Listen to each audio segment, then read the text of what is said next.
Good afternoon, everyone. I see that we are still a bit low on the numbers, but for those who have been on time and who've signed in at promptly 2 o'clock, I think it's apt for us to start. I see that we have some guests as well as some people familiar with the South African Research Chair in Cities, Law and Environmental Sustainability. And it is a pleasure for me to welcome everyone this afternoon to our first critical conversation for 2022.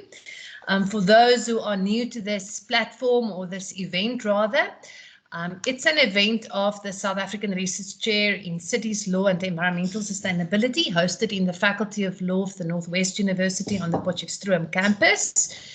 And the chair is home to a couple of researchers at different levels, post-doctoral, doctoral, masters, and final year LLB students. And in our research, we focus very much on matters of local government, environmental sustainability, climate change, and just good democratic local governance in general. So what we are doing with the critical conversations is to create an opportunity for anyone interested in the topic under discussion to be involved and to join us for presentations. That's not very formal, but very informative. And we usually have 1 or 2 guest speakers after they have said a word or two on the topic under discussion. We have an interactive Q&A session. So that said, my name is Anel du Plessis. I'm the incumbent of the chair. Many of you know me. Looking at the visitors we have present this afternoon, I think I've met everyone in person. That's prior to COVID at least, and you are all very welcome. I would just also like to perhaps, before we start with the 2 presenters, I can perhaps so long divulge their names. You've in any case saw it on the program. We have 2 CLESians speaking this afternoon. Sometimes we invite people from outside, but this afternoon we have 2 of our own researchers, Dr. Nicolene Steyn, as well as Ms. Nonhlanhla Ngcobo, and they will both be introduced by Kristen Besaidnout, our colleague, just, I suppose, in 2 minutes from now. I would like to ask Kristen if you could just share the housekeeping rules for me to share the basics of our meeting this afternoon. Please keep your cameras switched off. The presenters will definitely show their faces. Remain muted unless asked to unmute. Use the chat function to pose questions, but during the Q&A you would also be able to raise your hand, and I invite you actually to do so to make it as interactive as possible. And with being here, you consent to this session being recorded. If you have a problem, I should ask that you please leave the meeting. We also make these critical conversations available on our YouTube channel to reach a broader audience after the event. So without any further ado, welcome once again. Thank you for joining us. And Kristen is going to run us, well, I can just as well run us through the program, and then Kristen is going to introduce the speakers. There you see what's going to happen. After Kristen's introduction, we are switching directly to Nonhlanhla. She's going to be first, even though her name appears second on the program. She will be talking to what she's doing on her PhD thesis, very much looking into an alternative interpretation of transformative local governance in South Africa, asking what's the role of local politics, which I think is a very apt question to ask given all the coalition governments that we have in South Africa, and also the tension sometimes between councils and the local administration. Then Nicolene is following shortly after on a subtopic of the transformative local environmental governance agenda, focusing on the use of ICTs for climate adaptation in our cities and towns, a matter that's of increased importance, not only in South Africa, but actually everywhere. And then thereafter, Q&A, please participate, ask questions for clarification, make interventions if you like, raise an eyebrow if you wish, and then we'll have the speakers ending today's session with a last word and myself with a word of thanks. So Kristen, over to you. Thank you. Thank you very much, Prof. Am I very audible? You are? Thank you very much. It gives me great pleasure this afternoon to introduce our two speakers. Our first speaker is Ms. Nonhlanhla, who will be presenting on the role of political parties in the transformative environmental governance in South Africa. Ms. Ngcobo holds a BA Law, LLB, LLM cum laude, and is currently a PhD candidate and researcher at CLES.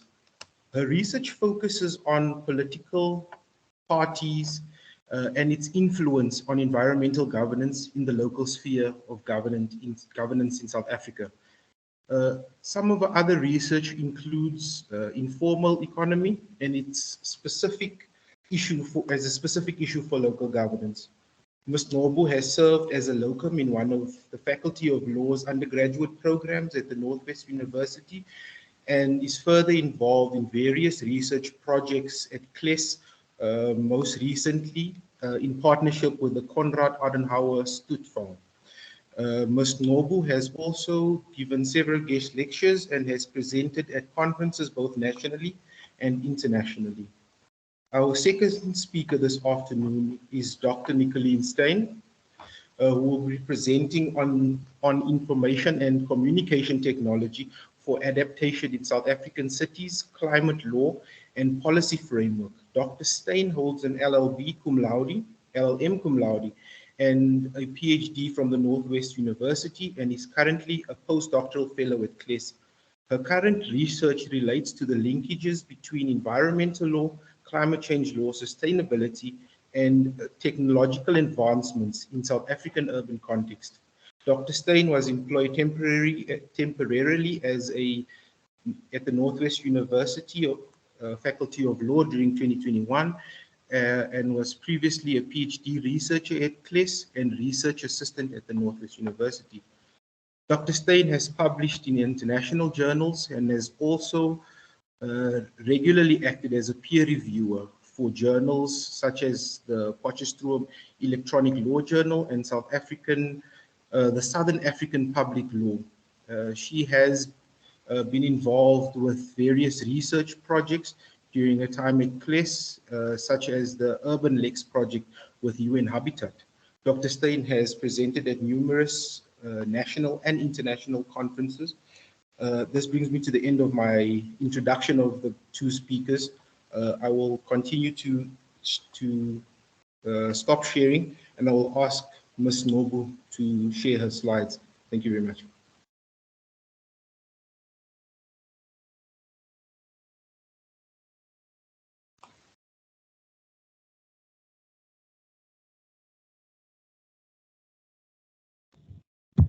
Thank you very much, Kristan, for the introduction. I would just quickly want to put my presentation in presenter mode, and if you can then signal to me if I am both audible, I will switch off the camera so that the focus is on the presentation. And if you can just confirm that I have shared correctly and that I am audible. You are audible and your presentation is up. Thank you very much. So as my colleague Kristan has explained, that I'm going to be speaking today on the role of political parties when it comes to this transformative environmental governance that we have in South Africa. I have an outline of my presentation today where I will first have an argument. And of course, an argument for me must always have a premise. Where do I find the footing? Why do I argue what I argue? Then I will look at the history. It's very important to look at the history of local governments or local environmental governance in South Africa. And that also brings me to the constitutional environmental right that I will in brief really just contextualize. Then after, I'm going to move to where these political parties that I'm arguing for today find themselves within this local government space. And I'm going to also do an appraisal of the manifestos, and not just the manifestos, but the strategies and constitutions of these political parties. And that will then bring me to the last part, where I'll be looking at the environmental law accountability of municipal councillors. And you'll see as I gradually move how we then get to councillors themselves, but my presentation will become more and more clear.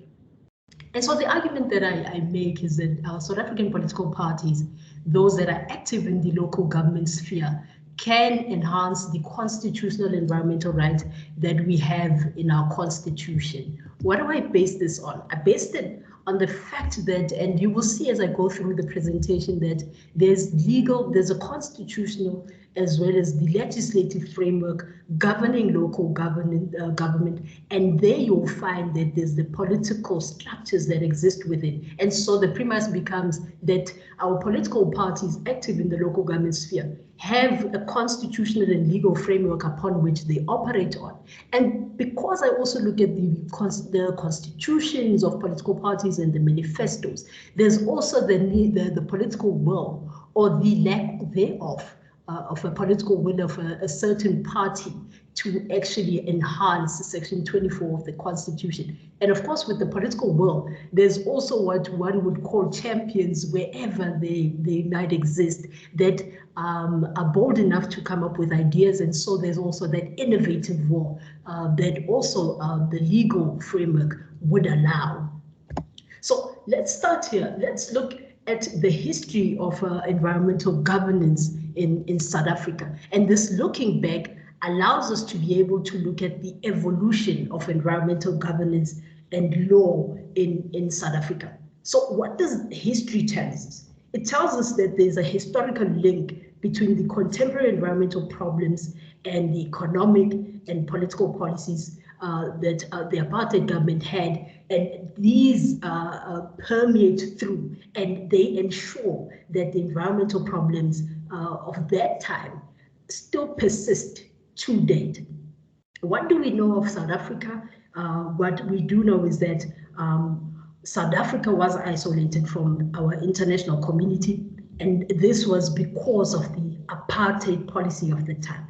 And this isolation of South Africa would then have important repercussions for the country's environmental efforts. And this is because when South Africa was isolated, it was really isolated at a time when the international community itself had really agreed and opted to pay more attention to the environmental problems as they were known and are known still. So this isolation would mean that South Africa would not actively participate or even go on board on participatory processes, as well as the conventions and agreements of that time. They would not form part of at least developing those. And in particular, for instance, they would not form part of the negotiation and the development of the Stockholms of 1972. But it also meant that South Africa would be isolated, or at least not be invited to be a member of the Governing Council on the United Nations Environmental Program, colloquially known as the UNEP of 1973. And in fact, it also meant that South Africa would not be active at all in UNEP before 1994. And this then also tells us that the political thinking around the world when it comes to issues of environmental governance would leave South Africa out. They would be excluded from what was happening internationally. But at a more domestic level, the efforts of the government to conserve the environment were there, and these date as far back as 1652. So here we do see, at least in literature, that the government of that time enacted quite strong environmental laws. These would include the Atmospheric Pollution Prevention Act of 1982, the Waters Act of 1956, the Environmental Conservation Act of 1982. However, you find scholars such as Kidd who have made the argument that the laws that were enacted by government at that time were quite narrow in their focus. In fact, this narrow focus on the environment was on rather conserving the environment. But with this conservation of the environment, this object was rather, or rather conserving the environment was an objective that was in any case very much incidental and linked to the legislation of that time that basically wanted to just protect natural resources of that time just for the use and enjoyment of the privileged classes. When my colleague comes in, she will speak to climate change, which is another beast when we're speaking of environmental governance. So this presentation that I'm giving, or at least this history, really shows how the focus of the then government was just on one aspect of environmental governance. And so with this conservation of the environment, which was so narrow, for instance, Kidd argues that when enacting legislation, they would enact laws that looked perhaps at wildlife, and that wildlife laws would also be enacted in such a way to allow only the rich to be able to hunt and to kill wildlife. And this is an activity that when the Dutch settlers came into South Africa had initially restricted. But one can thus then say that the apartheid system really involved a manipulation of not just the racial groups of that time, but it also manipulated the natural resources of that time. So this narrow focus on just conserving the environment for a select few also led to the disenfranchisement of certain racial groups under, of course, the policy that the apartheid government had of separate development. And that meant that government was at that time legally able to neglect the environmental rights of some people, or at least the environmental rights of Black people. And this then would expose Black people to several environmental problems, including air pollution that would be caused by the unsustainable use of natural resources such as coal and wood. If, like myself, you grew up in places such as Soweto, you would know that from 3 o'clock, 4 o'clock,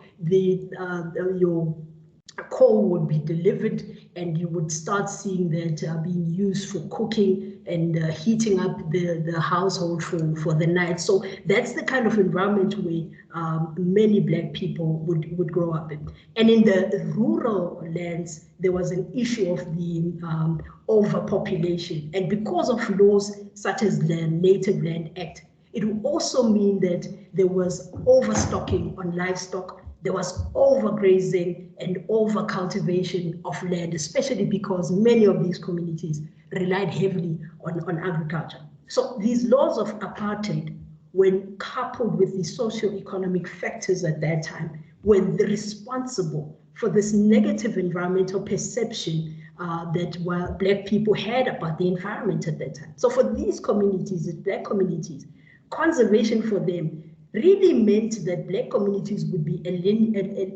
alienated rather from environmental issues. They would be restricted from being able to access natural resources, and they'd also be exposed to these hazards that I've spoken of water and air pollution. So it is at this point that one asks, when do political parties start taking an environmental stance in South Africa? And in this era, this is where we saw the African National Congress and the Pan-African Congress of Azania, the PAC, coming out to argue that this widespread overgrazing that we're seeing, the soil erosion and the deterioration of our land are amongst the consequence, or at least amongst these are a direct consequence of apartheid. And for these parties, they then argued that a step for us moving forward in finding solutions to the environmental issues of our country would need us to start by establishing a constitutional democracy in South Africa. And so at this point then we see how the argument for a transition would lead to the inception of the interim constitution in South Africa, and then the Constitution of the Republic of South Africa, the 1996 Constitution as we know it. And in this Constitution lies Section 24 of the Constitution that captures this global concern that we have about a deteriorating environment. as well as the legally relevant consequences that would come with a deteriorating environment on the lives of people now and the generations to come. And so the scope for Section 24 is twofold. I will really just be brief on it, but it warrants that I touch on it. So firstly, if we look at Section 24A of the Constitution, this is a section that guarantees everyone the fundamental right to an environment that is not harmful to their own health or well-being. If you read this section 24A with section 7, subsection 2 and 8, subsection 1 of the Constitution, it further creates an obligation for all spheres of government to be able to respect, to protect, to promote and fulfill the constitutional environmental right. Section 24 sits in Chapter 2 of the Constitution, that which we know very well to be the Bill of Rights. And the Bill of Rights itself applies both horizontally and vertically. It thus then creates this positive and negative duties on people to be able to refrain from encroaching on the rights of people and to be able to, from enjoying the environmental right. If we look at Section 24B of the Constitution, this imposes a much programmatic and positive obligation on the state. And you'll see in the next slide where I speak of local government itself being an organ of state. So this very well applies to local government. And according to Kim, this section takes form of a directive principle that then requires our state or local government to be able to take positive steps in attaining this right. It also empowers and it commands our local government, our local authorities to be able to take steps in preventing pollution and ecological degradation, and as well as conserving the environment. So one then might ask, where do our political parties fit in?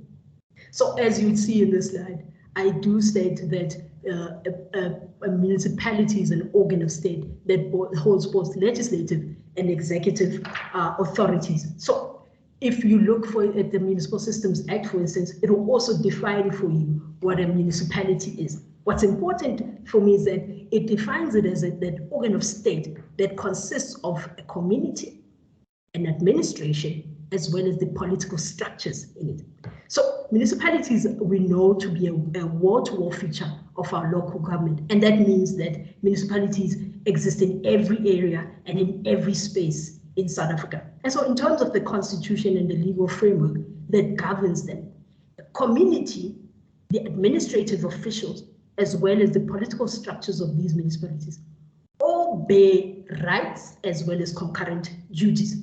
So as you see in the slides, I highlight, or at least, yes, I underline there that all structures of a municipality, including a community, have a responsibility towards environmental governance. This then means that while a person might have a right to an environment that is not harmful to their well-being, as enshrined in Section 24, they are also compelled not to infringe on the rights of other people from enjoying the same rights. So political parties themselves, whether governing or not, would also have to guard against not infringing on the rights of others.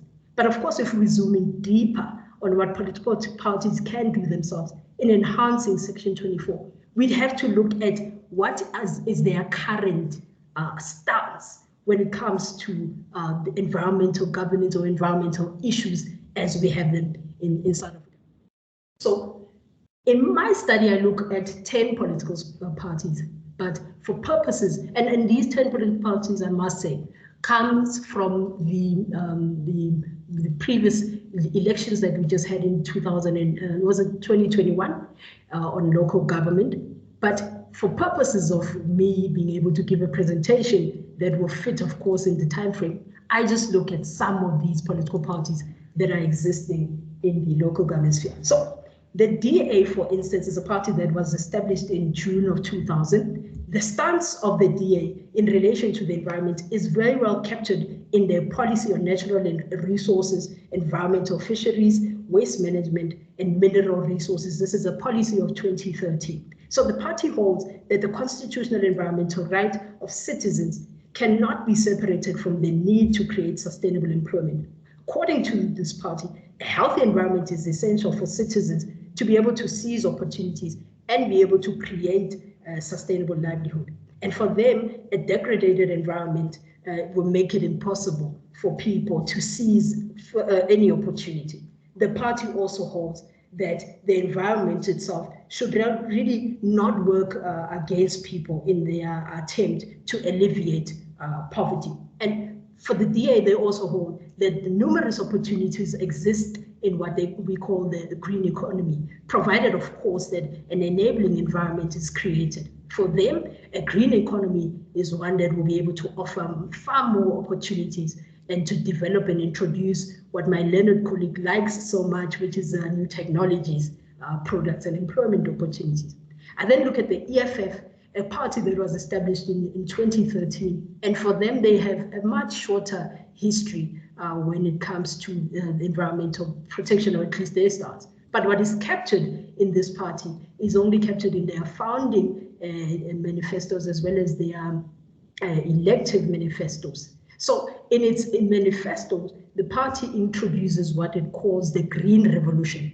And for them, this Green Revolution is underpinned by agriculture, sustainable manufacturing, and environmental protection that drives across the continent. For me, when looking at this, I really criticized just the African continent and not really taking a rather global look into environmental issues, but rather narrowing it to the African continent. For the party to be able to achieve their Green Revolution, they seek to drive this in collaboration, of course, with the African governments. At a more local level, the party says that it would want all citizens to be able to clean, at least go on a cleaning campaign once every month.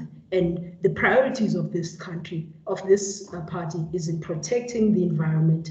And this is implied when they say that they aim to rapidly increase the protected areas network and to ensure that the ecosystems are preserved and protected. I then look at a party such as the African Christian Democratic Party's election strategy, and that they do not make mention of environmental issues. Thus, of course, one would argue, it suggests that the party is really out of touch with the aspects of Section 24. The SDP proposes perhaps that we should look at driving tourism as well as mining as driving sectors of economic growth. However, they do fail to indicate how environmental, climate, health, and social impacts of mining could have on the country and how these could be mitigated. So the party also commits itself to ensuring proper sanitation and clean water, which is a part of the environmental efforts of a local government, but they also fail to unpack how they plan on providing these amenities. So now that one sees at least some of the stances that our political party has, you then ask yourself, what will you get when you have such parties existing as they are and being active in our local government sphere? So the accountability of our political parties, as we know it today, is found within the municipal councils. So following the elections on local government, there's the establishment of municipal councils in terms of the proportional presentation system that we have. And so our councillors themselves make up a municipal council, basically. So this is where now political parties are even more able to advance constitutional environmental rights. So if you consider the general scope of a political structures, constitutional and legislative powers and duties that we find in the framework on local government, you'll find that the municipal council itself is a very important structure in helping us to respect and to realize constitutional environmental rights. In fact, the failure of a municipal council in carrying out its own duties will effectively compromise the ability of a municipality to be able to govern its environmental aspects effectively. So what are these important functions that a municipality or a council has that then really has a direct bearing on the enhancement of the Section 24? Councils themselves are able to adopt policies and bylaws. They are able to appoint senior managers of a municipality into strategic positions. And they are also able to adopt what one would hope to be environmentally sensitive budgets. And so the inability for now of a council to be able to do these or to perform such functions would then mean that a municipal administration itself would also not be able to function properly. It means that there's going to be that inability for the municipal administration. It also means that now the ripple effect, there will be an inability to deliver sustainable services to local communities. There will be an inability for a municipality to actually promote a safe and healthy environment. And of course, there will be an inability to realize this constitutional environmental right.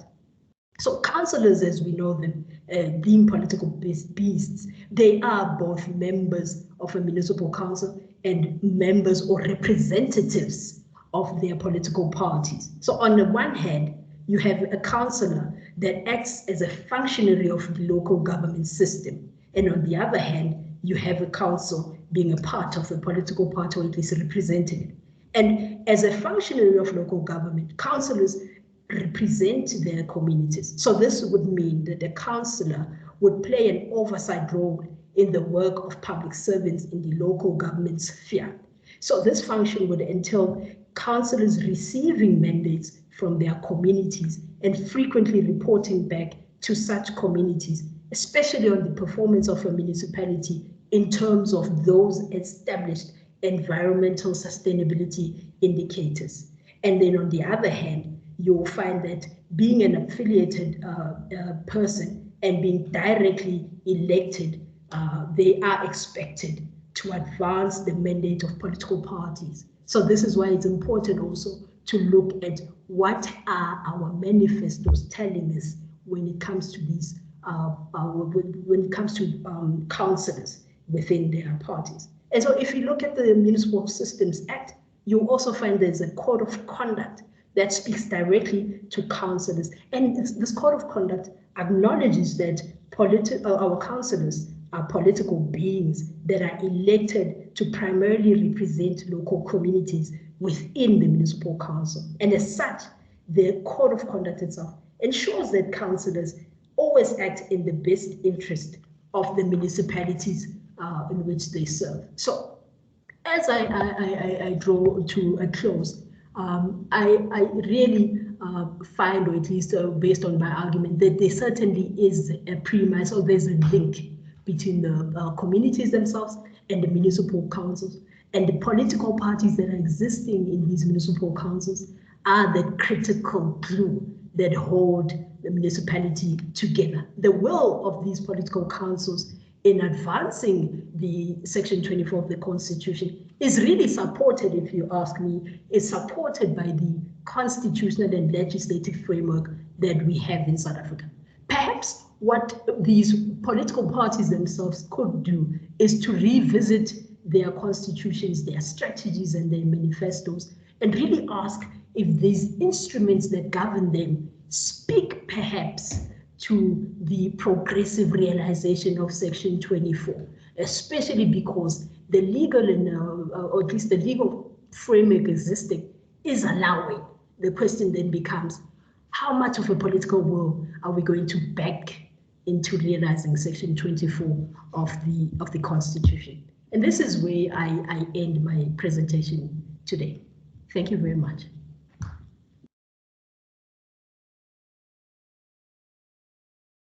Thank you very much for that, Nonhlanhla. Enlightening talk, and I definitely have a couple of questions and comments for later. I hope others as well. But that takes us straight into Nicolene's presentation. Nicolene, you are welcome to share your screen. We look forward to your presentation against the background of what Nonhlanhla just sketched. And after you are done, we are moving into Q&A. Thank you. Thank you very much, Prof. Anal, and thank you very much, Nonhlanhla. That was certainly very interesting, as Prof. Anal mentioned. And so, yes, as mentioned earlier by both Kristen and Prof. Anal, I will be speaking about a very specific topic within the context of the broader theme of this afternoon's discussion. And I'm really very excited to be here and to join in this conversation with all of you. I'm just going to turn off my camera just for bandwidth issues. Okay.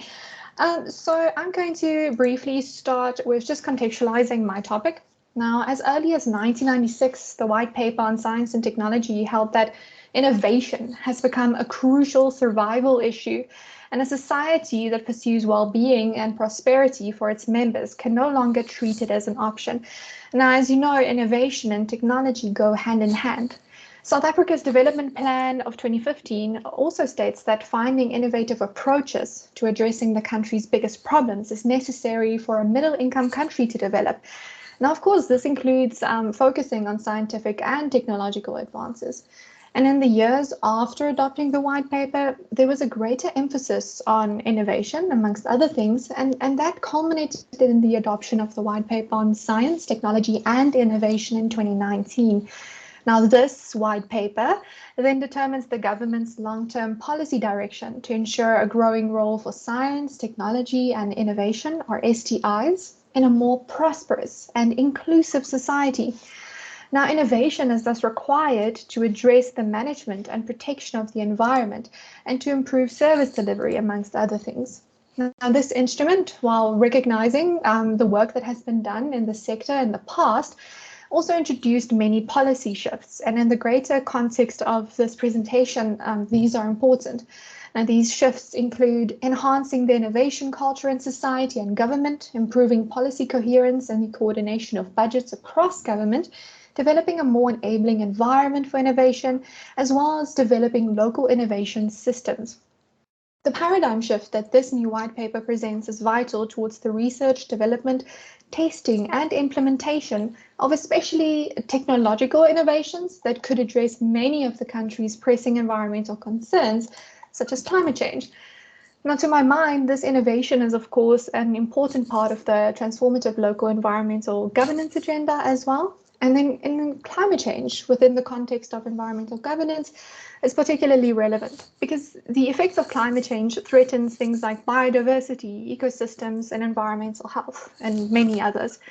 And as my learned colleague, Nonhlanhla, illustrated, local governments have a role to play in this regard, with specific reference to the meaning of Section 24 of the obligations, meaning of Section 24 of the Constitution, and the obligations of local governments as per Section 152 of the Constitution. As I will illustrate later, local governments, or as I also like to refer to them in my presentation today, cities, have an implicit duty to respond to the threats of climate change, although they are often underprepared to do so. Now, my research currently looks at all this from a very niche perspective and considers whether the South African climate law and policy framework even promotes the use of technologies as an adaptation measure in cities. So then this is the point of departure for my conversation with you today. Starting with cities, climate change, and the constitutional environmental right, urban South Africa is considered inadequately prepared for the threats posed by climate change. Cities in the northern provinces of the country are projected to experience temperature increases of 3 degrees Celsius by the year 2050. Storms in the provinces of KwaZulu-Natal, Free State, and Eastern Cape will become more severe, and periods of extreme temperatures will increase for all non-coastal settlement areas. Issues such as droughts due to enhanced anthropogenic forcing, continuous urbanization, growing informal settlements, and the slow deployment of resilient infrastructure, of course, will have a range of impacts on energy demand, water security, and food availability. Now, while these hazards, such as storms, droughts, floods, and wildfires, are not new to the South African weather landscape, cities require urgent adaptation measures to protect vulnerable communities and systems against the effects of climate change.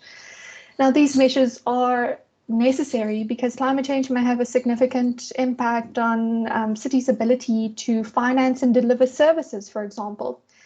Again, as mentioned by my learned colleague, the constitutional environmental right in South Africa guarantees every person an environment that is not harmful to their health or well-being, while placing a duty on the national, provincial, and local spheres of government to realize this right. So although these complex challenges and effects resulting from climate change continuously jeopardize the realization of the constitutional environmental right, there's an implicit constitutional duty, at least on cities or local governments, to respond to climate change challenges. The latter is it's also true insofar as climate change may have an impact on the local interests protected and guaranteed by the environmental rights. Now, moving to climate adaptation in cities, I think most of you would have read the IPCC Sixth Assessment Report, and it's clear. It says that cities and settlements are crucial for delivering urgent climate action. But I want to just start this section by first illustrating exactly why cities are important in the fight against climate change. So, I mean, while the scale of the destruction to urban economies and populaces resultant from extreme weather events highlights the vulnerabilities of urban areas, there are several arguments supporting the need for cities to respond to climate change. So cities are closest to communities, the communities' livelihoods, local economies, supporting ecosystems and infrastructure directly affected by climate change in comparison to national governments.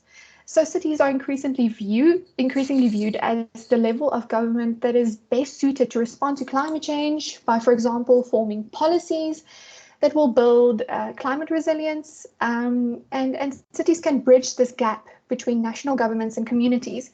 Now, this is important since there are often gaps between national level laws and policies on climate change and the realities of communities, and such gaps act as barriers to entry concerning the implementation of national policies on climate change. So that means that effective and locally driven adaptation measures are considered necessary to avoid extreme consequences for cities and national economies alike. But then what exactly is climate adaptation? Because I keep mentioning this. Now, I mean, adaptation is defined, and it was defined actually by the IPCC in 2007 as an adjustment in natural or human systems in response to actual or expected climatic stimuli or their effects, which moderates harm or exploits beneficial opportunities. And adaptation generally traverses at least 5 main components, namely observation, assessment of vulnerability and impacts, planning, implementation, and monitoring and evaluation. Adaptation also takes the form of sectoral approaches, such as in the water sector, for instance, but today I'm speaking to it broadly. So as I've alluded to before, climate adaptation often necessitates local specific action implemented through local level decision making. The 2030 Agenda for Sustainable Development and Goal 11 of the SDGs advocates for cities to adopt, amongst other things, policies and plans towards adaptation to climate change. So this situates cities perfectly there. And then I would like to just briefly introduce climate technologies. So for several decades, actually, there's existed an international consensus on the need for technology to address climate change. And the literature, particularly from international bodies on the use of technology for climate change, is broad. There are many networks and centers that deal specifically with the issue. And the topic has also been covered in numerous international instruments, all of which I can't mention here today. So I would just like to mention a few important points without going into too much detail. So in 1992 already, the United Framework Convention on Climate Change acknowledged the importance of technology and climate technologies, albeit seemingly directed at climate mitigation initially. The Kyoto Protocol of 1997 echoes what is said in the UNFCCC and promotes climate technology development and transfer. The Kyoto Protocol also endorses the formulation of policies and programs aimed at the effective transfer of publicly owned, environmentally sound technologies. Now, while the development and deployment of innovative technologies, technological solutions as mitigation measures have been placed under the spotlight by international bodies, such as the United Nations Climate Change, contemporary literature does suggest a shift from technology for preventing global warming to technology that will be required to deal with it, although the new Sixth Assessment report by the IPCC also really focuses on mitigation technologies.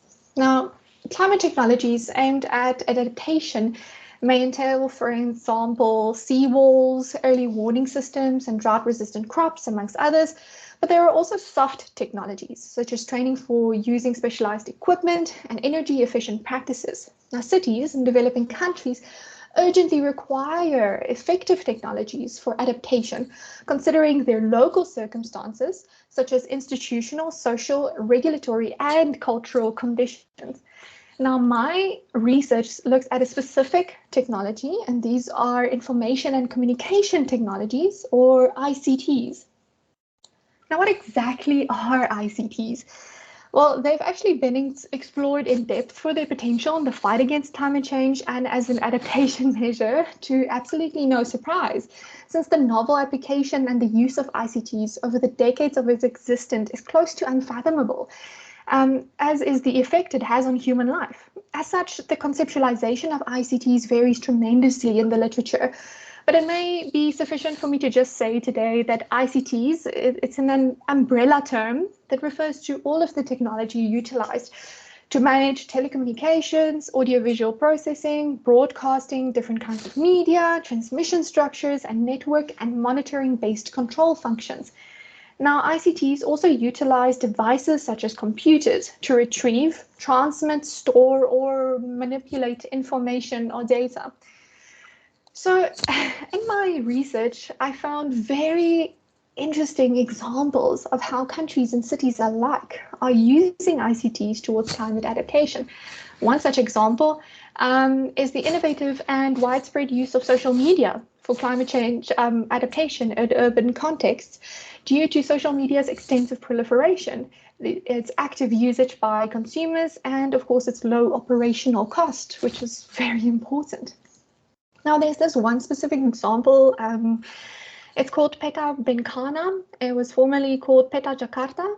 It's a successful and free web-based platform in Jakarta, in Indonesia, and it creates real-time city-level visualizations of water levels during floods. The platform utilizes crowdsourced social media reporting, such as live Twitter feeds, and government data, and it creates maps that indicate flood risks, and it allows residents, government actors, and humanitarian agencies to make informed decisions during disaster situations.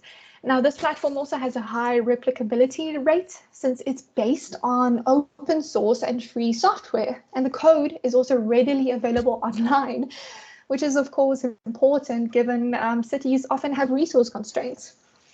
Now, there are also a range of sensor-driven tools available that rely on ICTs to provide data-driven interventions for climate adaptation. These sensing devices are affordable, accessible, they pair well with other kinds of ICTs. For instance, they can be paired with web-based devices, allowing cities and communities to upload data collected from sensors to a central server to display it on maps. And a particularly innovative and interesting one is this one called IO Trees, so the Internet of Things, but for trees. It's a multi-platform approach to using crowdsourced data on urban trees, and it allows inhabitants to monitor their city environments. Now, for me at this point, the question comes up, given the potential that climate technologies hold for cities to adapt to climate change, does the South African climate legal and policy framework include or even promote ICTs or climate technologies, specifically for climate adaptation and at city level? So looking at the South African legal frameworks, I just first want to mention that, of course, we know that the South African government has made international commitments and established obligations to communicate and implement an effective nationally determined climate change response under the Paris Agreement. And this includes both mitigation and adaptation actions and represents the country's fair contribution to the global response to climate change. But from researching just climate change laws, it's evident that we have a thorough framework of climate change response instruments, including sectoral responses for sectors at risk, such as water, biodiversity, human settlements, etc. And then we also have some of these very specific laws and policies, as I mentioned here on my slides, such as the Carbon Tax Act, etc. But in relation to climate adaptation, for me, the National Climate Change Adaptation Strategy, of course, is perhaps the most relevant. and I conducted a desktop-based investigation of the climate law and policy frameworks of South Africa. And it became clear that while the relevant instruments do provide some evidence for the need of technology for climate adaptation, the remarks are very broad. They're not specific. And the reference to the use of ICTs in so many words is very limited. The exceptions, of course, are the approaches found in more sector-specific instruments. There's one in the Draft Climate Smart Agriculture Strategic Framework of 2018, and it provides a comprehensive overview of how smart technology can be utilized in the agricultural sector in the fight against climate change, including, for instance, climate smart soil management and practices. And of course, it's very fascinating. But now the National Climate Change Adaptation Strategy for me is the main exception that I will speak to because it involves climate services. But I found it, I just briefly want to mention, of course, that this strategy serves as the country's national adaptation plans, and it fulfills the commitment to its the country's international obligations under the Paris Agreement. It has many strategic objectives, interventions, and outcomes with associated actions. But very importantly and relevant to my discussion today is that it provides that climate change presents South Africa with an opportunity to effect certain transformative changes. It says that transformative change is a system-wide change that necessitates more than technological change via consideration of economic and social factors that, along with technology, can effect prompt change and at scale. Now, for the sake of brevity, like I said, it makes a contribution in terms of its inclusion of climate services. And this is also following the development of the National Framework for Climate Services, and it describes climate services as those that offer science-based information, climate predictions, weather forecasts, and climate projections that may allow decision makers to manage the opportunities and risks associated with climate variability and change. Now, the adaptation strategy says that it is critical that climate services are put in place, and this is necessary to provide to those sectors, areas, businesses, and communities that are particularly vulnerable to climate change impacts with accurate and timely information to reduce their risk and plan suitable responses. Now, of course, within the definition of climate services, it becomes apparent that there must be an intense focus on the use of ICTs. And currently, according to the adaptation strategy, at least, there are approximately 21 existing climate services in South Africa. To briefly give you an idea of one and what it entails, there's one called the Severest Weather Warning System, and it aims to make warnings easier to understand by the general public and focuses on managing disaster at a community level.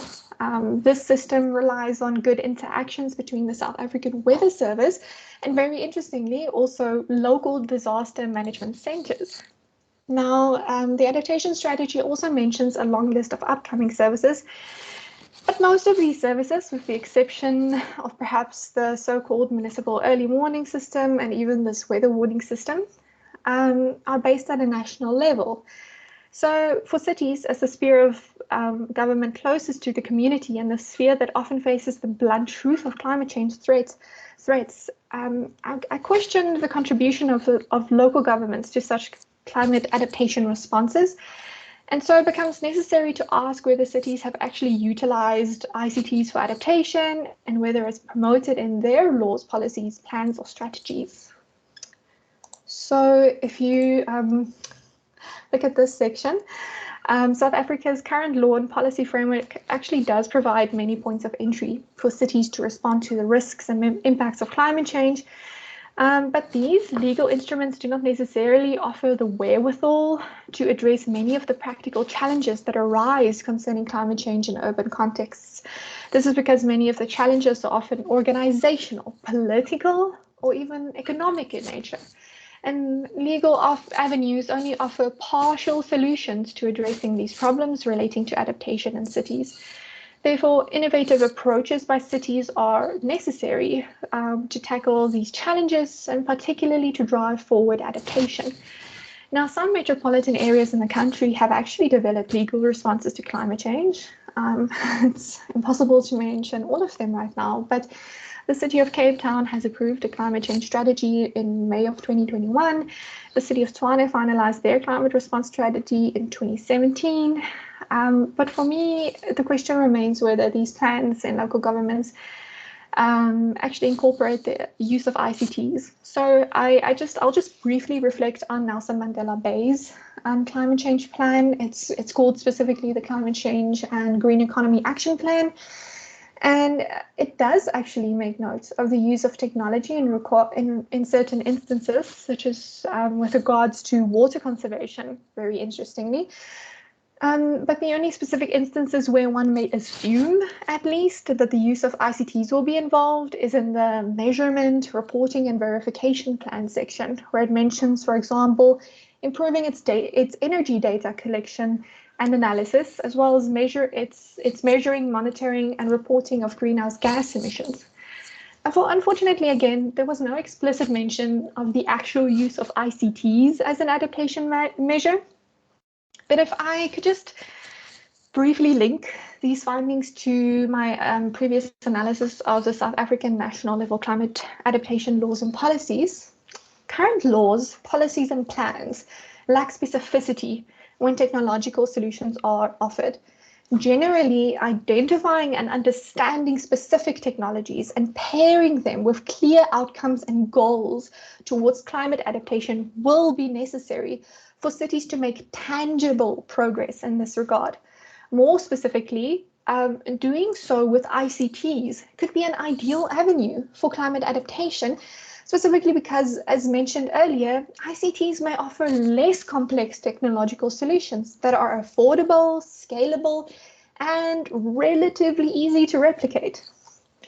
So this brings me just to my concluding section, and I just want to highlight some of the challenges and what I guess are future legal considerations.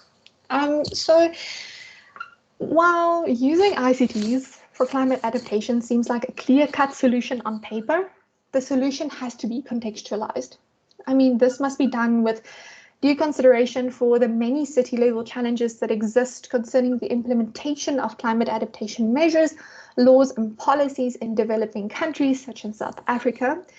And this is because, many of these challenges have actually been discussed by Prof. Arnaud du Plessis, present here today, and she makes the argument that the crux of these challenges is the pervasive weak governance capacity of cities.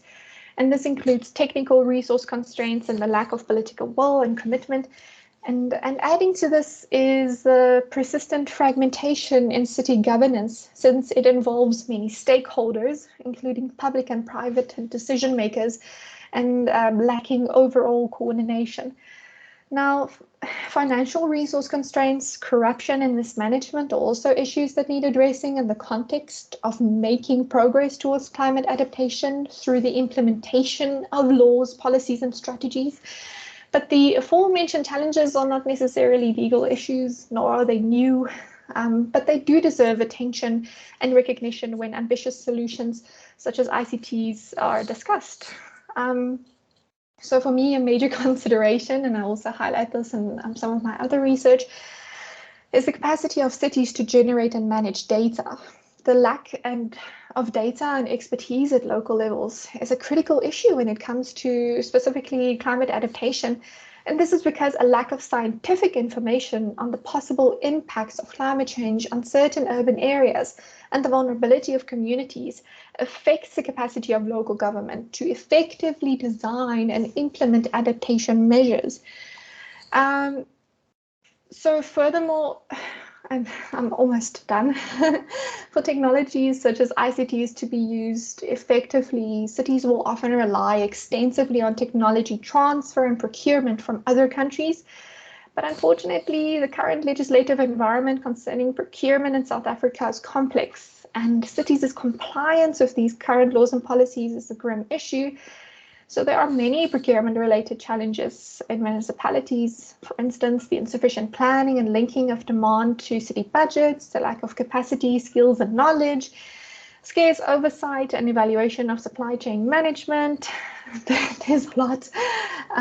So Yeah, for the sake of brevity, I will also just mention that the country's procurement legislation makes limited provisions for the procurement of innovations. The Preferential Procurement Policy Framework Act, as well as the Preferential Procurement Regulations, are actually viewed as relatively restrictive, and the supply chain management policy that must be adopted by city councils allow little room for policy choices. So thus, while technology has a significant potential to be an agent for change, specifically in the local environmental governance context and preference to climate change, there are really many obstacles to consider. And of course, a lot of them also concern political will, as I've briefly mentioned and as eloquently put by Nonhlanhla. So that is the end of my discussion. Thank you very much.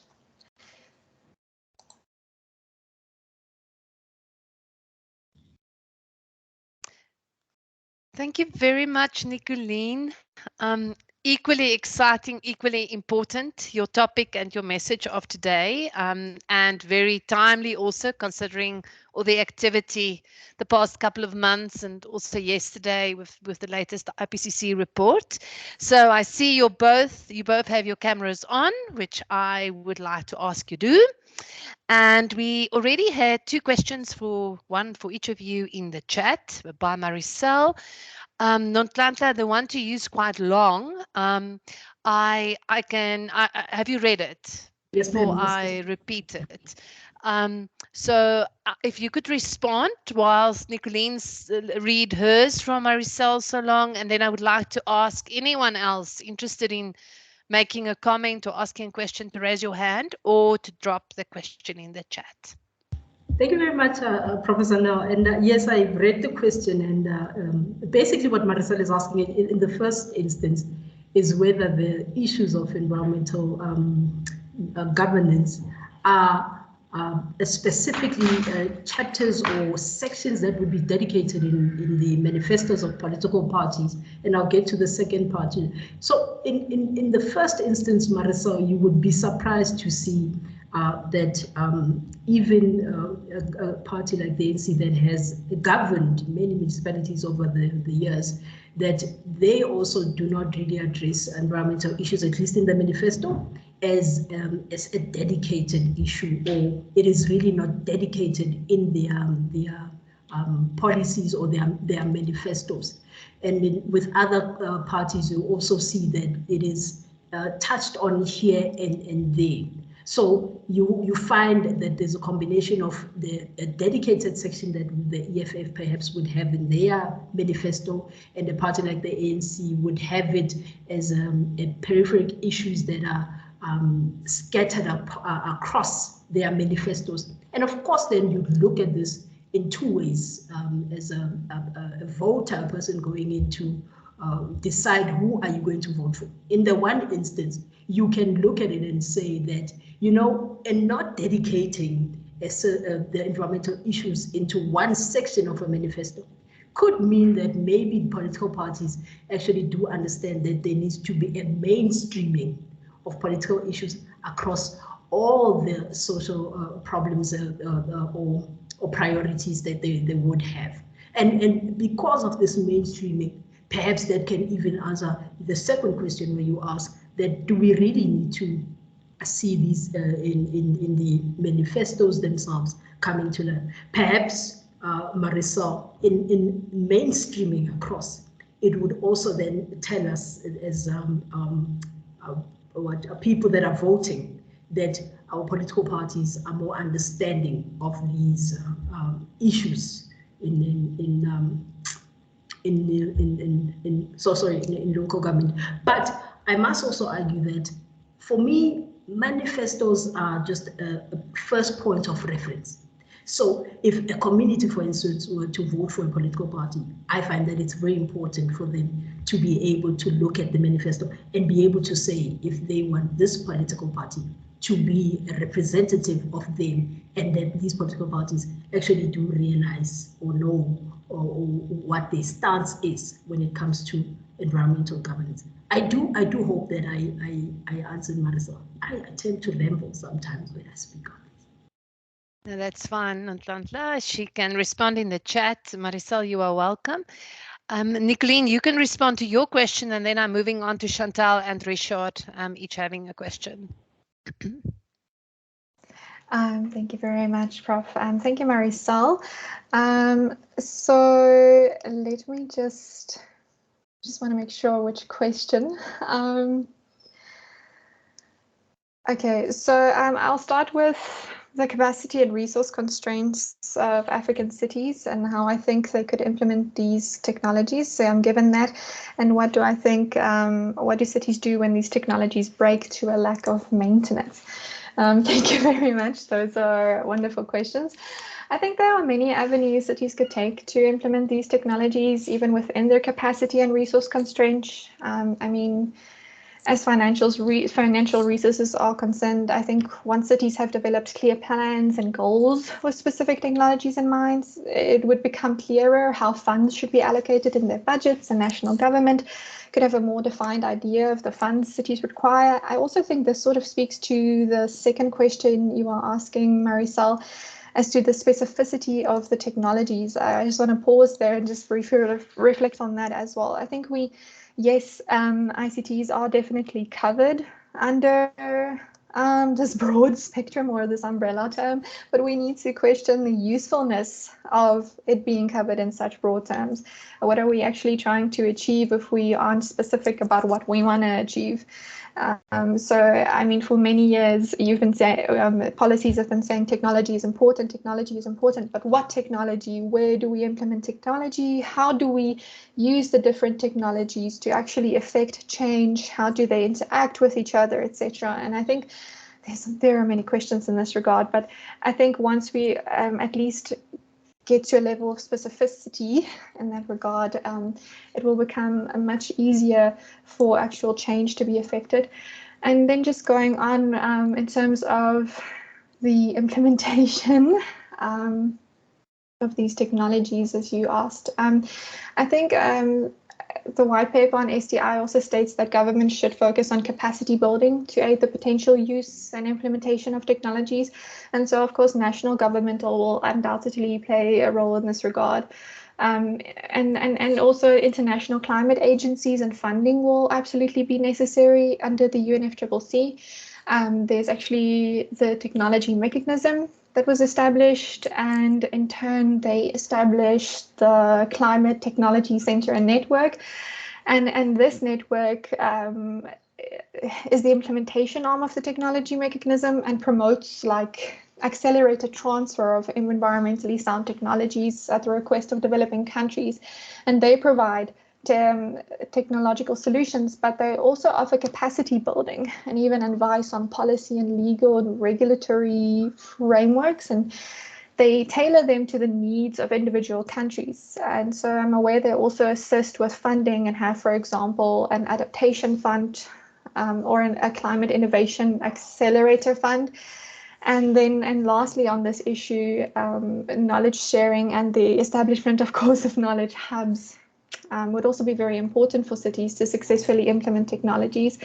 And this is important, whether it's aimed at improving service delivery or in the fight of climate change, it remains important. And it's also emphasized in many of the country's policies. And just, you mentioned, what about what happens when it breaks? Or when it comes to the longevity of these solutions for cities and the potential for them breaking, it's where I think the process of innovation becomes important, because during this time there are test bed phases, and it's also determined whether a certain technological solution actually fits well. And the national government, of course, has a role to play here, and that's envisioned also in that white paper on SDI. And of course, I look specifically at technologies that are affordable and easily replicable, whatever, and relies mostly on infrastructure that's already in place, such as telecommunications infrastructure or social media, and using open code to replicate these projects. And then where new technologies are involved, the sensors that I mentioned in my one examples are usually affordable. So. Thank you very much, Nicolene. I see that Melandri also had a question in the chat and Mishka as well. But I'm going to ask Chantal, who I think I'm seeing there in the background of Nonhlanhla, to ask her question. And then immediately after Chantal, Richard, you can open your mic and ask your question. Okay, thank you so much, Prof. And thank you so much, Nonhlanhla and Nicolene, for such insightful presentations. I just want to ask Nonhlanhla. Sorry, Chantal, there is an echo there, but I see that Nonhlanhla is muted. Okay. But okay, proceed. We'll deal with the echo. Can you hear me, Nonhlanhla? Okay. I think it's well and good to speak about what's there in the law and what the local sphere of government should be able to do and is allowed or enabled to do through legislation in terms of the realization of Section 24. But I just want to ask from a practical stance. You know, we have had the deadly air case not so long ago, the judgment. We see a lot of involvement from civil society, which obviously is their role to keep, you know, government in check under the separation of powers and all of that, and to hold government accountable. But where do we see local municipalities? Where are their efforts in when cases like this are being litigated and actually being taken to court and getting judgments that we're getting? And it's not only the deadly air case only that we're seeing, where civil society has taken a more proactive role so far as the realization of Section 24. Where is local government in all of this? Thanks.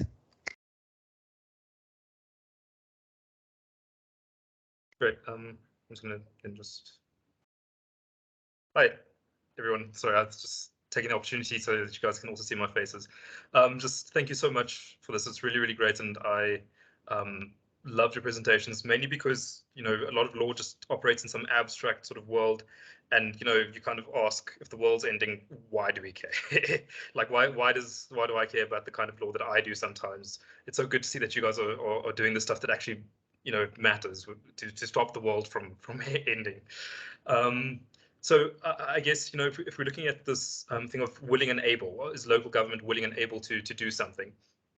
I'm coming at this from a sort of very jaded constitutional law perspective, but obviously, you know, the ANC has been saying all sorts of wonderful things in its manifestos, and parties will say all things in the manifestos, but they're not legally bound really to those manifestos. So that's the one thing. They might, the manifesto is the first step on the way to being willing, but does that actually translate into them following through? And then the second thing is the able. You know, the local government might really, really want to do all these sorts of things, but ultimately they're dependent on funding allocations from the national sphere. And the national policy of, say, for instance, the ANC has been very pro big business, which is, you know, what's leading to these environmental problems in the first place. So on the one hand, they're causing the environmental problems, on the other hand, not giving municipalities the funding they need to try and deal with it on the ground. So I guess, what do you think the real, this is sort of related to Chantal's question, I think, what are the real possibilities of this actually working at the local government sphere? I don't know if I'm just being too pessimistic or something, but thank you so much.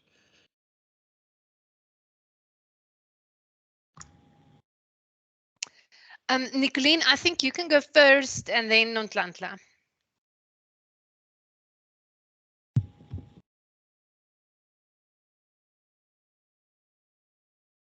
You are muted, Nicolene. Oh, sorry. From which question first, Prof? From whom? Doesn't matter. You can pick, because I think that both were more or less directed at you both. So you could perhaps respond to Richard, and then Nonhlanhla to the intervention by Chantal, also because of the deadly air case being critical for Nonhlanhla's work. Okay, I'm just having some internet issues, Prof. So I missed a few of Richard's comments there. So if Nonhlanhla could just go first. Thank you. Thank you very much, Nicolene, for allowing me to go first. I'm sure I've got the bulk of the questions.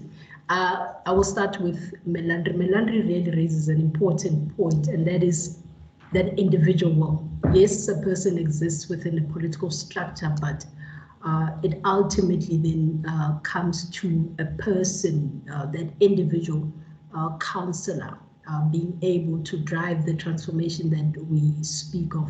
And Nonhlanhla, I think for me, in answering you, I would say that, you know, when we speak of people that are existing even in municipalities, we speak of, you know this word very well, those environmental champions.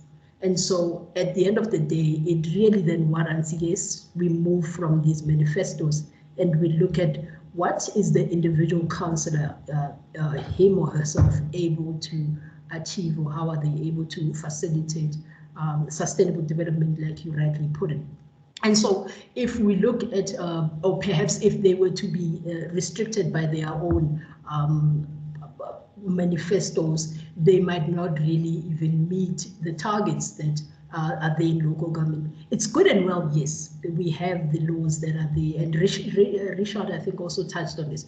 There's laws, there's policies in place, but we must also remember that when we're speaking of these councillors, we're speaking of people that are within cities. And cities, what we're seeing, and literature tells us, they are able to drive change. And this change is the kind of change that they can drive right up to a global level. So I think it also warrants that we look at what is the role of cities generally. And I think my colleague Nicolene touched on this. What is the role of cities, and how are cities themselves able to drive the kind of change that we need? So these councillors exist within such spaces, and we've seen how councillors themselves are able to then, for instance, I'm thinking of the likes of Soli Mahlangu, who, as a mayor of Tshwane, would be able to say, I am going to join such and such international organizations. I am going to partner with them to see how I can drive sustainability, or issues of economic sustainability, environmental sustainability within Tshwane. So yes, there is that individual that can really come up to be that champion, but they are, apart from the laws that we have, or even the policies of their own parties, there are many other mechanisms that are allowing these individuals to really push the boundaries and be able to get the kind of results that we want. And I think in answering this, I've also answered Richard. Chantal's question for me, Chantal, it really then for me speaks to, again, if we have cities pushing so much, what we also see, and it's also in our legal framework, cities are becoming advocates, and this is where now you ask, where does local government then now fit in, especially in ensuring the non-violation of human rights. Cities are becoming advocates, and cities should be, a developmental local government is one that is able to protect and also advocate for the socio-economic rights of our individuals. And I hope I've answered questions. Thank you very much for that, Nonhlanhla. Nicolene, I've asked Richard to just repeat his main points in writing, I think for those who may have missed it, and it was an important intervention. Richard, so if you could just perhaps jot down using bullets or whatever, if you like. Otherwise, we can invite you over to CLES as well. I know that you are deeply interested in the work we do also at CLES. I'm going to use this opportunity, although I've seen some other questions also from Cassius in the chat, to ask, and I'm going to start in this instance with Nicolene. I just want to make sure that she is still with us. Nicolene, are you still with us? Should we put off our cameras to make it easier? I'm here, Prof. I just turned off my camera now. Okay, all right. So what I wanted to ask from you is whether or not we put enough emphasis in focusing on technology and even the transfer of technology on the critical importance of the system-wide change that you spoke about and its relationship with infrastructure. You made the point that we have existing infrastructure to which we can apply ICTs with not too much an effort or cost. But I'm worried at that about that pre-existing infrastructure, and we can just think of well, inconsistent electricity and us facing the dilemma that we do with Eskom. Isn't that the start before we could even think of how to employ ICTs and any other technologies, that in combination with climate finance? I don't think we can even start to talk about the implementation, identification and implementation of any technologies, ICTs included, before we haven't discussed climate finance, because money needs to follow the initiative and the mandate. So even if national government tells municipalities that, you know what, climate change is not being listed in Schedules 4 or 5 of the Constitution, so it's an unassigned domain and you can take the initiative on adaptation, we would still need money to flow with that assignment, be it directly or indirectly, official or unofficial. So I think those are my two main concerns, that we don't talk enough about climate finance, and that we do not talk about the poor state of our existing infrastructure on which any new technologies would inevitably have to build. So you can ponder on that, whilst I also, and I just wanted to add also, even though you've flagged the cities, the metros, and their existing strategies, I would like to also perhaps just share with the audience that increasingly my research is showing that we have smaller municipalities that are actually also doing great things. And most recently, KwaDukuzu in KZN won a prize with the WWF for incredible work they have been doing on climate adaptation initiatives specifically. But I might speak to the converted, that cities are not only referring to the metros, we know that, but I think it's also good to flag the point, especially considering that we have some of our own municipal officials in the room, virtual room this afternoon, that smaller municipalities have also started taking some initiative on climate adaptation. Then on Nonhlanhla, I want to rock your boat a little bit, because I'm wondering, okay, let me, before I get to what I wonder about, what I think is the beauty of your research speaking to political parties is that it finds nationwide application. Political parties are not confined to municipal boundaries. So if a political party commits to a stronger environmental agenda, it would find application across the country in whatever municipality that political party has any form of representation. It need not be majority representation. So that would, for example, help with this issue that we sit with in South Africa, that certain aspects of the environmental mandate is listed as a national duty or responsibility, and certain aspects are listed as being within the scope of work of local government, such as water, sanitation, and so on. But what I am wondering about is, with my limited understanding of politics, I think we should place more emphasis on voter responsibility, because ultimately political parties need to play in the hands of what their voters want. And unless, and this is also more or less I think what Chantal hinted at, unless we get a more active and proactive citizenry that demands environmental action and sound environmental decision making to become part of what political parties stand for, I'm not sure that political parties will initiate that on their own unless they understand, really understand, the environmental crisis that we find ourselves in. So that's the one thing that I would like to know more about. Where do you see voter responsibility also fits in? And then perhaps just a correction in a kind way. South Africa does not have, our Section 24 can never be interpreted as a principle of state policy. It's much, much more than that. Some constitutions have principles of state policy, such as that of Namibia and Germany. But what South Africa has is much, much stronger. It has an enforceable environmental right that's been designed different from the other socioeconomic rights, in the sense that there's no limitation clause. There's nothing on progressive realization.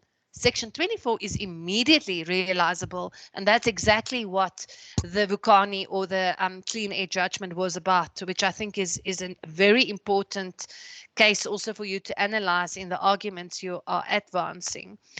In that case, the court, for example, said that Section 24 is even stronger than the housing right, because of the fact that there is no mentioning of progressive realization. And the court is talking about long-term custodianship, and that government must commit to long-term custodianship for the environment and for future generations. So Nicolene, I'm going to return to you to respond. I'm then going to turn my eye to the chat. After you, Nicolene, Nonhlanhla, you can respond, and we'll deal with another round of questions or interventions. Fantastic. Thank you so much, Prof. I think your interventions were spot on, and I completely agree. I mean, in as far as immediate action is necessary in terms of climate adaptation, I guess we can make do with what we have, but I completely agree that we need to work on our infrastructure. I mean, just look at today, not having a stable internet to even talk about this. So I absolutely agree, and I think that that's a two-part issue, because there's also a growing debate about how exactly, if we need to use these technologies, how exactly are we going to go about it if climate change actually affects our infrastructure as well. For instance, in a lot of cases, flooding, as just one example, affects telecommunication infrastructure, and areas are left without access to phones or internet for days. So I absolutely agree in that regard. And yes, the IPCC also emphasizes that there's not nearly enough funding available right now for climate adaptation, and what's to talk about even innovations or technology. I agree that those should probably be first on the agenda when this topic is discussed. So that is a very important intervention. Thank you very much, Prof. Yes. Thank you very much, Prof. I need to first mention that, yes, it's in my own terming of things that I often use progressive realization, and you're certainly right. It is not a progressive, but rather immediate. I sometimes myself use such terms loosely, I guess. I will start with the nationwide, or the nationwide application.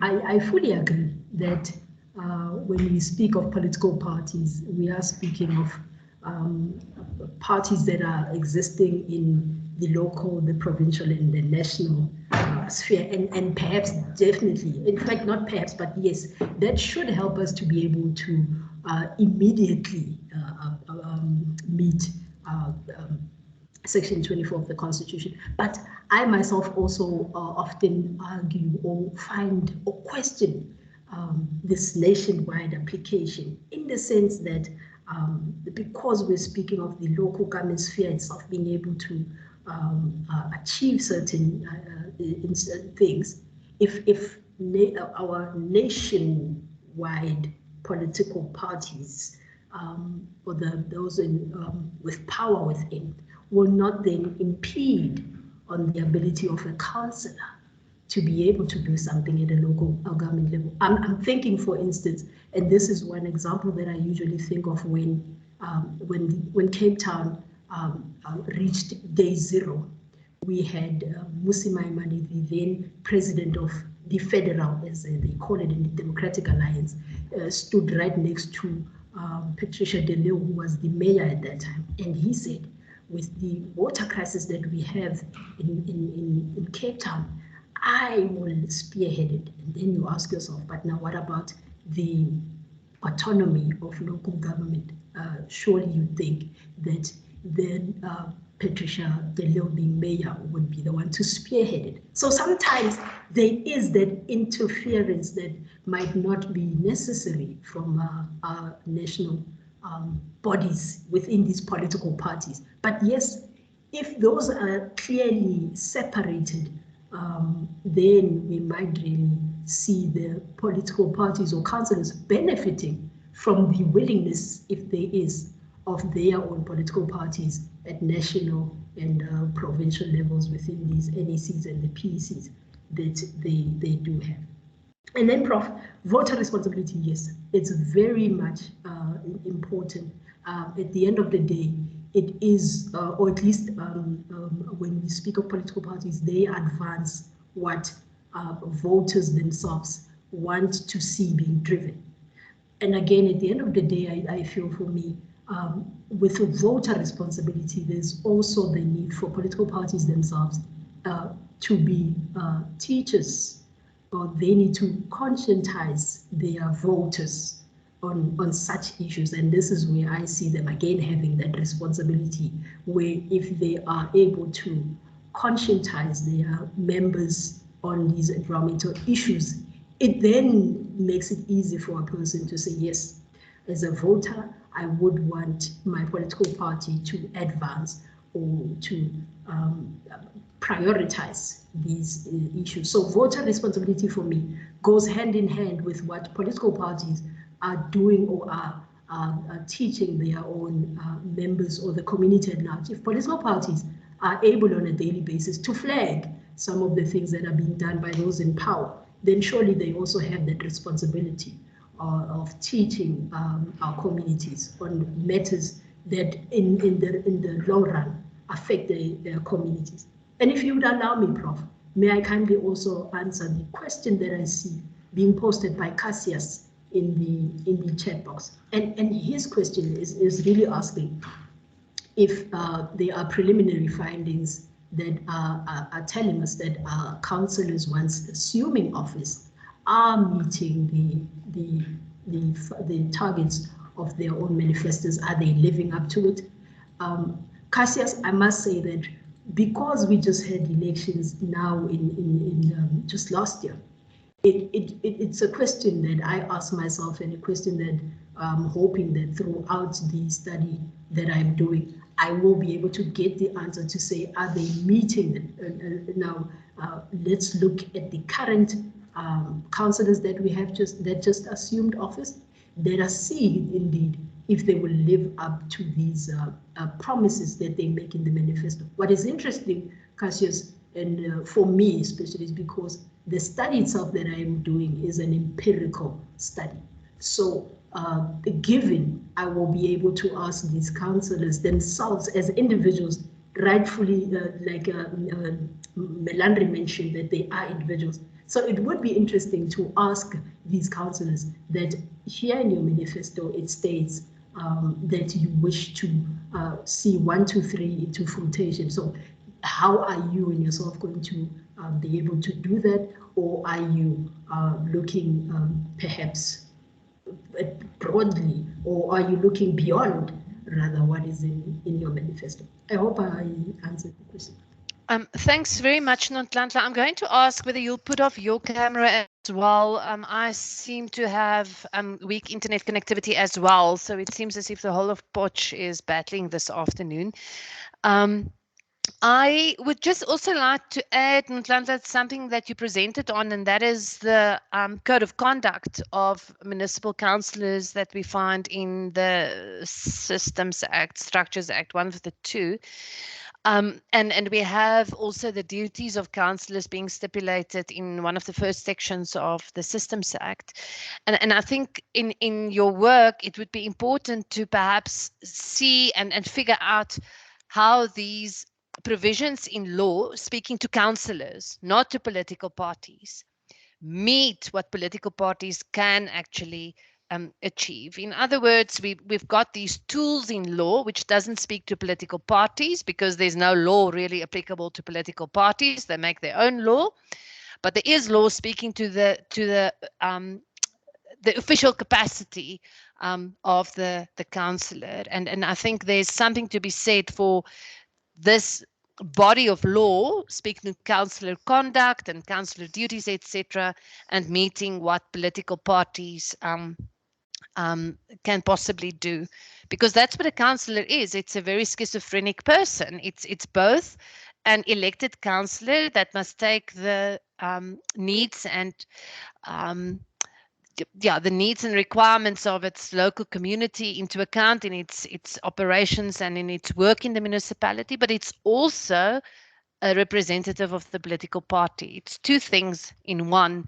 And I think if we would really like to see positive change in how councillors go about environmental decision making and planning, we need to understand both aspects of this single person, this single councillor. Right. I think that Melandri's questions have been answered. Nicolene, you could perhaps just have a look at the question that Melandri had for you. Nonhlanhla already responded to hers. I'm looking at the people in the room to see if anyone else wants to raise a hand. I'm not going to pinpoint at anyone, but perhaps some of the people representing local government here this afternoon, if you've got something to add, getting us off our academic chairs, perhaps with an intervention. Okay, so no, I see nobody interested in doing that, and no problem with that. That then, Nicolene, I'm going to ask if you could respond to Melandri, and once you've done that, I'm going to ask you to just perhaps also immediately go into one or two concluding remarks, giving us some food for thought for the rest of the afternoon. And then I'm going to ask the same from Nonhlanhla, and then we can wrap up. Just yesterday, I read something that said, always try and finish early. People will have far more respect for you when finishing early than when finishing late. So I think that this afternoon we're going to finish early, which is always a bonus. So Nicolene, over to you on Melandri's question, and then you can wrap up your message of today. Thank you very much, Prof. Thank you very much, Melandri. Those are amazing questions. In terms of the community-based initiatives question and how it can improve the capacity to climate adaptation, this is something I haven't done research yet on, and that includes also your other question, the multi-level governance for realizing systemic transformation. Those are absolutely fascinating, and I think that would be very interesting to explore just briefly on community-based initiatives. What I do know, of course, and from the technology perspective, is how they've started using the social media platforms to engage communities in climate adaptation. And I think I mentioned one or two examples in that regard. And I mean, those very interesting. And that's also very broad-based, community-based initiatives, although it's not entirely inclusive. Social media, of course, due to the digital divide, access to devices, etc. But definitely very interesting. And then, Prof, if I may, I see that Mishka also has a question regarding disaster risk management, how these technologies could be used. So, I mean, as some of the climate services that I mentioned, they are, of course, useful in informing both cities and communities of potential risks. It also ties in with my previous answer, but I mean, that severe weather climate service is one example. And the system, I know, integrates, amongst other things, like risk knowledge, warning and monitoring, dissemination and response capabilities.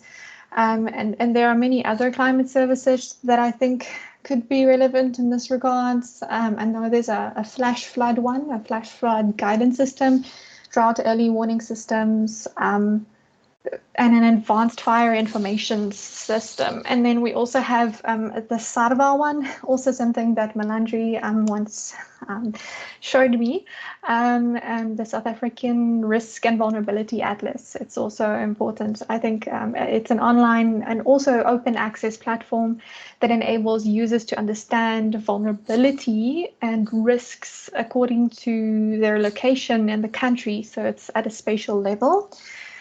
So those are some of the things I think. And then just to wrap up,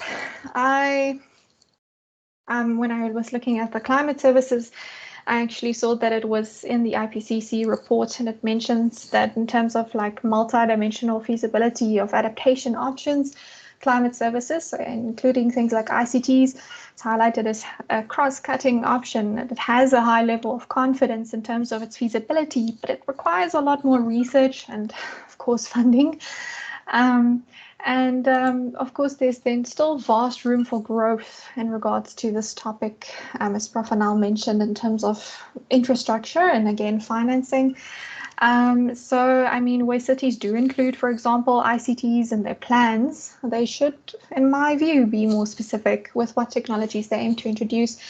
And this to my mind, also will assist with the implementation of these plans, and because the implementation is always up for debate and will definitely require more work.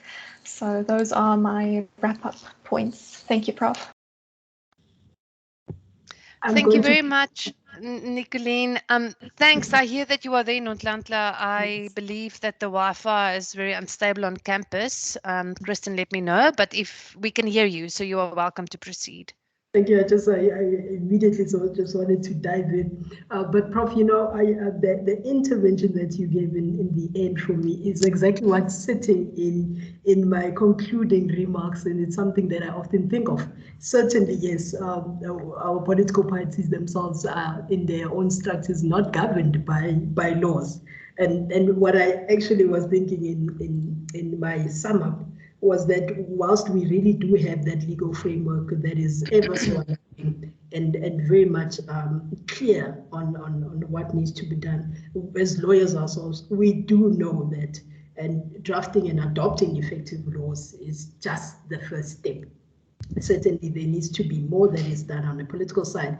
And I feel, for me, in wrapping up, that I feel that political will in itself becomes important. And also looking at the research that is done by my colleague, and I was just thinking, she was speaking on ICT, something that is quite foreign to me, that it is also very important for these political structures that I speak of to really have a good relationship with civil society, but not only civil society, but it's within its own structures or within municipalities.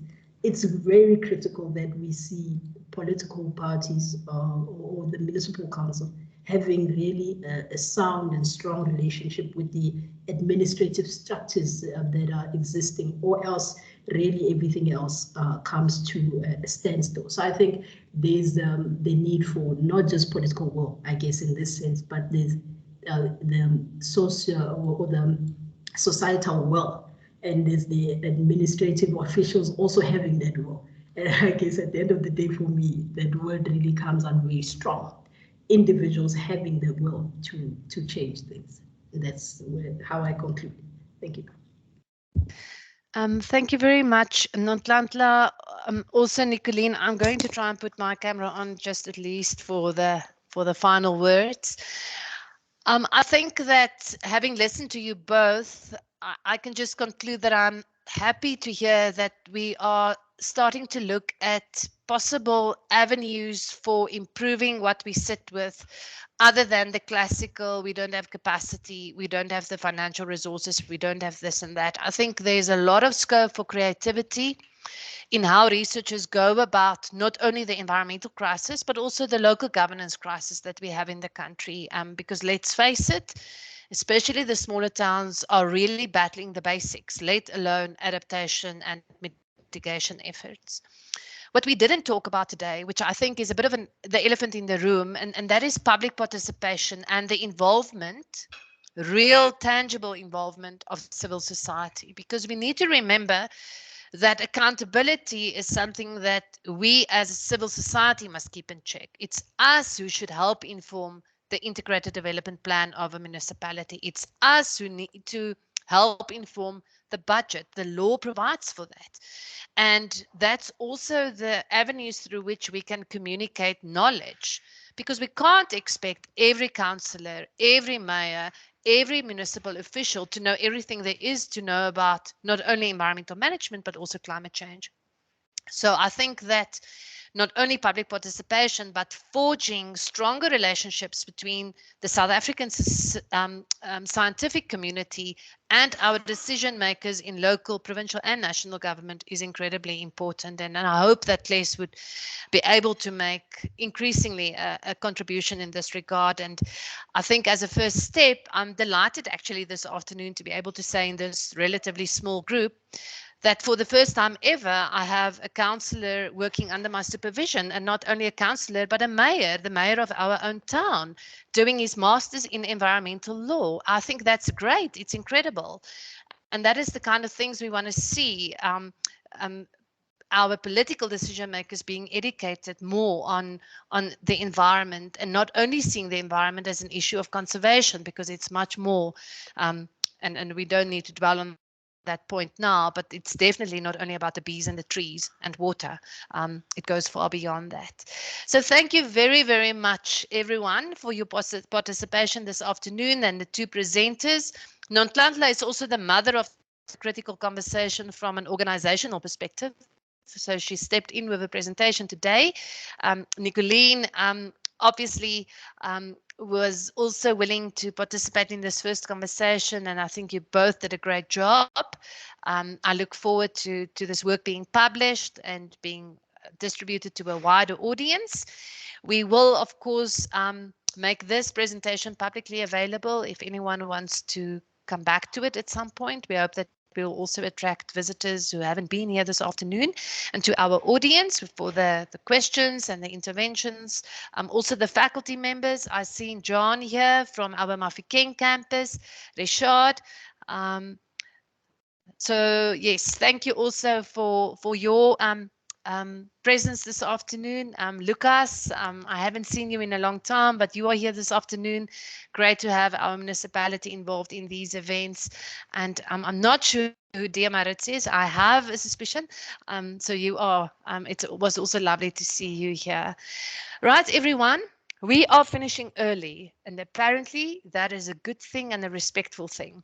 So go and have a lovely afternoon further. Good luck with the internet that's not playing along, but perhaps that's an invitation to go outside and get some vitamin D. Until next time, please keep an eye out for more events of this kind being announced on social media. And remember that all of you are always welcome to visit us physically at CLES now that it's possible again. Goodbye.